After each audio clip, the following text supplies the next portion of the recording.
Halo teman-teman, berjumpa lagi dengan saya Brother Pio. Kali ini kita akan bahas Aristo, babysitternya Bangke. Kali ini Aristo ingin melawak, mohon teman-teman kencangkan ikat pinggangnya. Upayakan jangan menonton sambil makan. Berikut video kesaksian Aristo.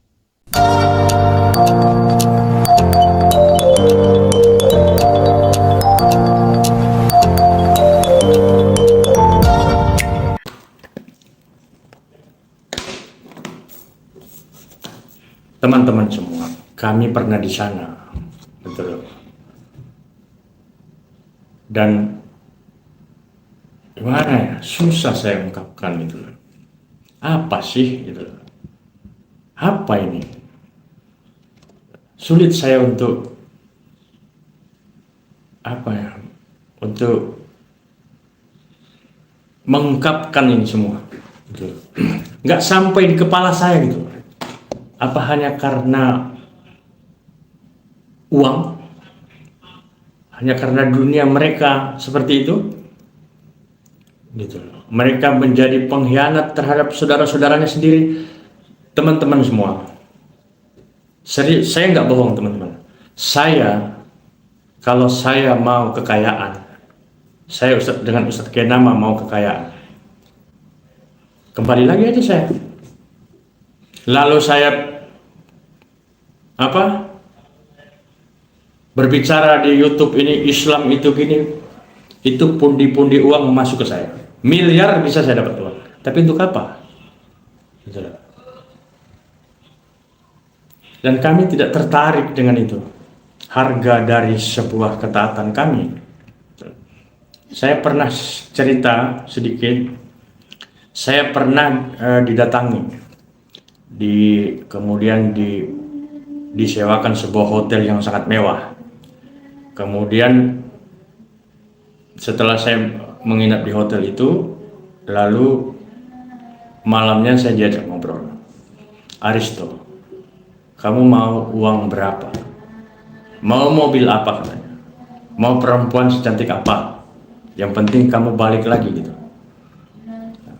Karena memang saya ini kan dianggap orang yang berbahaya karena di YouTube saya aktif, kemudian di Facebook saya aktif kan gitu. Jadi kalau saya bisa dibeli, wah ini sebuah keuntungan gitu kan. Tapi demi Allah teman-teman, tidak terpikir sedikit pun, gitu loh. Dan alhamdulillah tidak tergoda saya.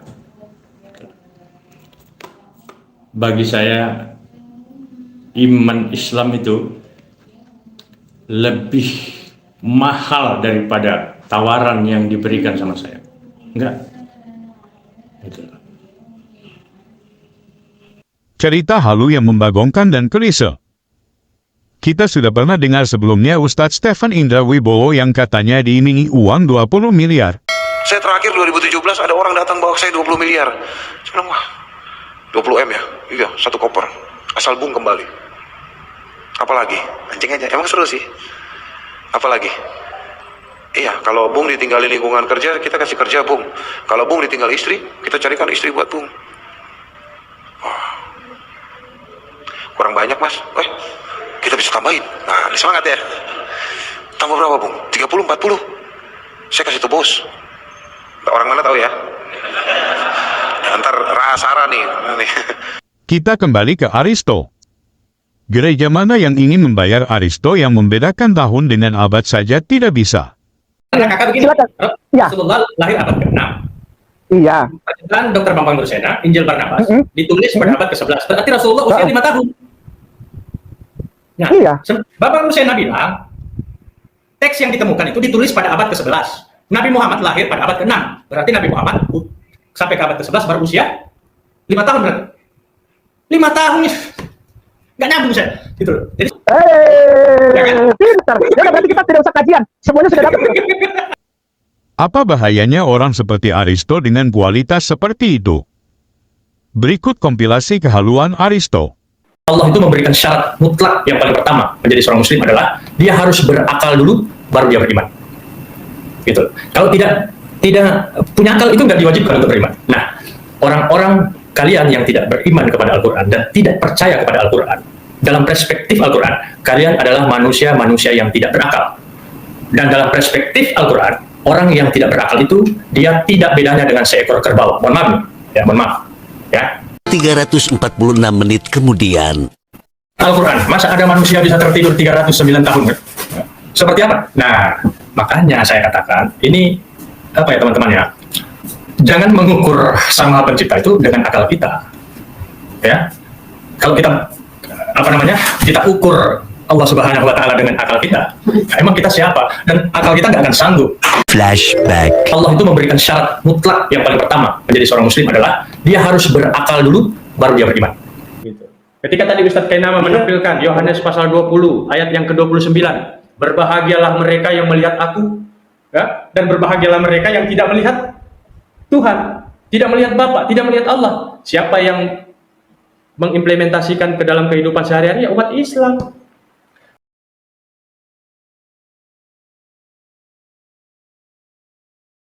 Kata Yesus kepadanya, "Karena engkau telah melihat aku, maka engkau percaya. Berbahagialah mereka yang tidak melihat, namun percaya." Gitu. Ketika tadi Ustadz Kainama menampilkan Yohanes pasal 20 ayat yang ke-29, berbahagialah mereka yang melihat aku, ya, dan berbahagialah mereka yang tidak melihat Tuhan, tidak melihat Bapa, tidak melihat Allah. Kalau kemudian baru Yohanes mau mengatakan bahwa kok Agustan itu meninggal sudah mendapatkan hadiah 72 bidadari, itu lebih bagus menurut saya. 72 bidadari itu lebih bagus daripada di kitab suci Bang Rudi Yohanes 100 pesundal. Jadi sebenarnya kalau mau dibandingkan antara bidadari dan pesundal, itu masih lebih keren bidadari itu, ya. Dan saya juga sekali lagi saya katakan, saya tidak menghina ya, tetapi fakta apa yang tertulis di dalam kitab suci Bang Rudi Yohanes, ya. Jadi kalau bagi saya ditanya, saya meninggal kemudian diberikan hadiah 72 bidadari, masih kurang itu. Kalau perlu 100 gitu, ya kan? Nah, Kita barusan saksikan pernyataan Aristo saat debat dengan Bang Rudi sang debater. Sepertinya Aristo tidak terima jika Bang Rudi katakan kalau Agustan sudah senang dengan 72 bidadari. Sebenarnya, pernyataan Bang Rudi itu bukanlah suatu hinaan. Bukankah itu yang diyakini saudara Muslim? Di dalam sebagian hadis Nabi menyebutkan ada di antara penduduk syurga Allah berikan 70 bidadari yang apabila betis mereka saking putihnya, apabila ditampakkan ke dunia bisa menerangkan seluruh dunia yang gelap. Makanya saya tanya, Injil yang mana Pak yang menuliskan bahwa Nabi Muhammad ada di kitab Injil dan di kitab Taurat? Ya, saya yang jawab. Saya yang jawab. Injil yang diturunkan kepada Nabi Isa, bukan yang ditulis oleh LAI. Ya, Injil Nabi Isa mana Pak gitu, Mas Bang Aristo, yang mana gitu ya kan bisa kita baca ya kan. Ini ada Nabi Muhammad di Injil Nabi Isa. Saya jawab. Saya suka itu pertanyaanmu. Ya. Saya yang jawab. Kalau yang begini-gini itu urusan saya. Ini Injil. Iya. Cakep. Ini Injil. Enggak kelihatan. Itu Injil apa Pak? Ya, ini Injil Al-Quran, ini Injil. Al-Quran sama Injil beda Pak. Kalau Injil kan diturunkan itu untuk Nabi Isa. Al-Quran diturunkan menurut Al-Quran. Pak, menurut Al-Quran, Allah menurunkan. Ya, oke. Kitab suci Al-Quran ini adalah kumpulan satu, Taurat, Zabur, Injil, kemudian dilengkapi dengan Al-Quran. Ini Injil. Kalau ada orang yang berani menyuap Aristo dan memberikan fasilitas pada Aristo untuk kembali ke Kristen, saya katakan, orang itu adalah orang yang paling bodoh yang pernah saya dengar. Mending uangnya dibelikan kerbau atau sapi, daripada menyogok Aristo untuk kembali ke Kristen. Lagian waktu Aristo Kristen tidak ada manfaatnya sama sekali. Malah menjadi batu sandungan dalam Kristen. Itu pun menurut pengakuannya sendiri. Kalau cerita flashback ke belakang, saya termasuk dalam tengah keluarga saya itu saya tipe anak yang nakal kira-kira, yang kerjanya mungkin ya hura-hura gitu ya, tidak jauh dari mabuk-mabukan, mungkin kira-kira seperti itu. Ya. Nah, kalau ditanya kenapa menjadi seorang muslim, ya, mungkin saya pernah punya cerita tentang suara azan. Suara azan, saya singkat saja ceritanya. Waktu itu saya mendengar suara azan itu di tempat hiburan malam justru. Saya boleh dikatakan awal-awal saya dapat hidayah itu di tempat hiburan malam. Kira-kira apa untungnya kekristenan dengan orang model seperti ini? Waktu Kristen hidup tidak sesuai dengan ajaran Kristen, bahkan menghina kekristenan dengan cara hidupnya. Masakan orang seperti ini yang akan ditarik kembali? Meskipun Aristo seorang mantan Kristen yang berpengaruh sekalipun, orang Kristen tidak akan mungkin merendahkan harga dirinya untuk menyogok orang agar balik. Kalau Aristo balik karena disogok, kira-kira orang Kristen seperti apa dia jadinya? Tentunya dia tidak sungguh-sungguh mengikuti Kristus. Karena dia kembali hanya karena uang. Mungkin membeli kerbau lebih berguna daripada menyogok orang agar balik ke Kristen. Oke teman-teman, demikian tanggapan kita terhadap pernyataan Aristo. Terima kasih untuk dukungan teman-teman. Tuhan Yesus memberkati.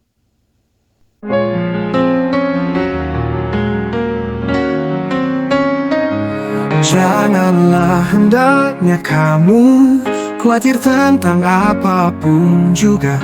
Nyatakanlah dalam segala hal keinginanmu kepada Tuhan dalam doa dan permohonan dengan ucapan syukur. Segala perkara dapat kita tanggung di dalam Dia yang memberi kita kekuatan. Bersukacitalah senantiasa dalam Tuhan. Sekali lagi ku katakan bersukacitalah. Tuhan kita akan memenuhi segala keperluanmu menurut kekayaan dan kemuliaannya dalam Kristus Yesus. Dimuliakanlah Allah dan Bapa kita selama-lamanya. Amin. Segala perkara dapat kita tanggung di dalam Dia yang memberi kita kekuatan. Bersukacitalah senantiasa dalam Tuhan. Sekali lagi ku katakan bersukacitalah.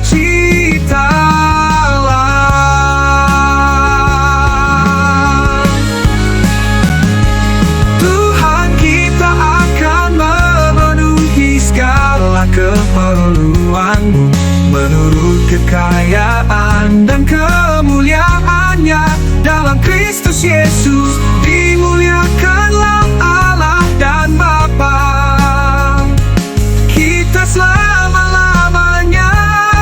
Amin.